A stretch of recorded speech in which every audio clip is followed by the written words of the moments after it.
told me, ba-rum-bum-bum-bum,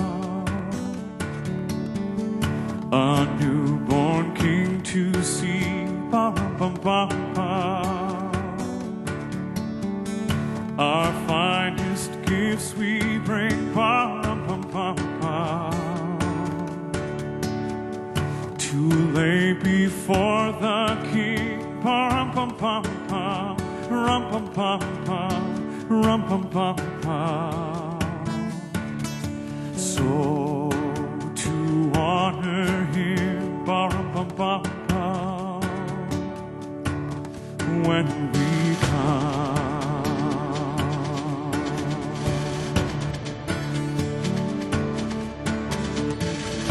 Little baby, ba-rum-bum-bum-bum, I am a poor boy too, ba-rum-bum-bum-bum,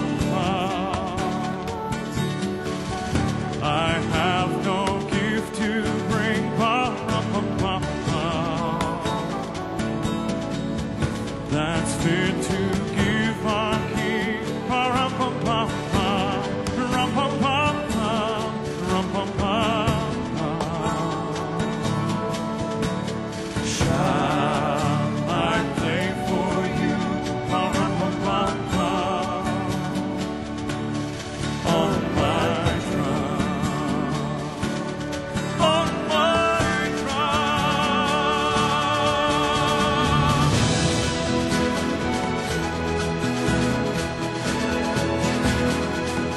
I played my drum for you.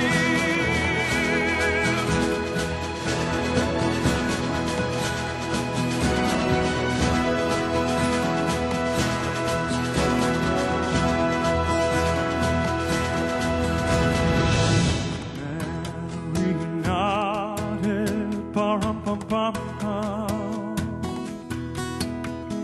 The ox and lamb kept time, ba-rum-bum-bum-bum. I played my drum for him, ba-rum-bum-bum-bum. I played my best for him, ba-rum-bum-bum-bum, rum-bum-bum-bum, rum-bum-bum-bum. Then he smiled at me, ba-rum-bum-bum-bum, me and my drum.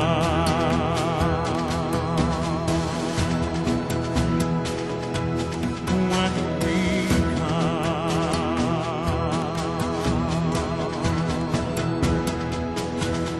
me and my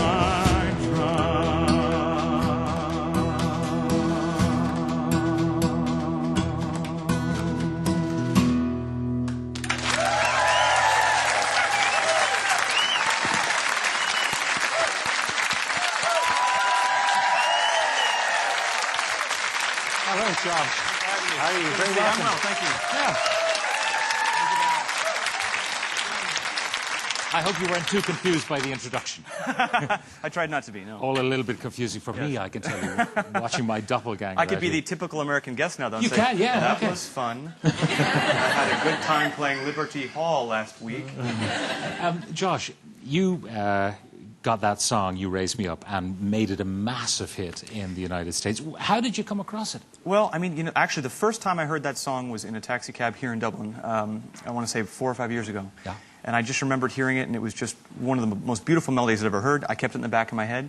I was working on an album with my producer, David Foster, in L.A., and someone came in with it, and I don't know what we were working on that day, but we stopped everything and just decided to record it. And it's always nice. I mean, the great thing about, I feel very lucky that my fans have always bought my albums for the whole thing and not just for one song or the other, but it is always nice when you have a song like that that really resonates. Yeah, and it was a massive hit, as I said, stateside, and then, of course, Westlife did it here. Brian Kennedy had done it here as well, and Brendan Graham and Ralph Loveland were the composers and writers of the song. No, it's a great song. And massive in the United States, and yet you're still sort of feeling your way in Ireland. It's great, though. No, I like that because, you know, it's no fun if everything happens, you know, right away. For me, to be able to have the opportunities that I have and to be able to, you know, walk through the doors that have been open for me is a great thing. And I have a lot of that in America. Over here, I like the fact that it's a slow burn. I like the fact that it's not something that just exploded right away. It gives it, a chance to breathe and gives people an opportunity to kind of discover it on their own. And that's exactly what I'm trying to do with this collection. Yeah, one of your songs was featured on the show X Factor. It was, yeah. Brought your music to maybe an audience that never heard it before. I always feel kind of strange about the pop idol kind of shows because when I first started singing, the kind of voice that I have, I never expected young kids on those shows to be singing my songs. But it's great that without having to change what I've done, these kids are trying to tackle these songs. I mean, it's always flattering whether they do it well or not. Is sometimes. How do you describe your music? My music? Yeah. I've always thought of myself as, because I have classical training, but I've never really performed any opera, so I always think of myself as a pop artist first, with classical influences and world music influences thrown in there. But is there always a kind of an underlying spiritual dimension to your music? I think if people read that in the music, then that's a great personal message that people can get out of some of the music. Obviously this song was from an album that I released called Noel, which was a holiday album, and I'm a pretty spiritual person. Sometimes it plays a role in coming up with a song that hopefully has kind of a universal message, and people can get whatever they want personally out of it. But it's never something that I put into my music specifically. Yeah. Now you mentioned you first heard the You Raise Me Up song in a cab in Dublin 4 or 5 years before you actually recorded. Yeah. What were you doing here?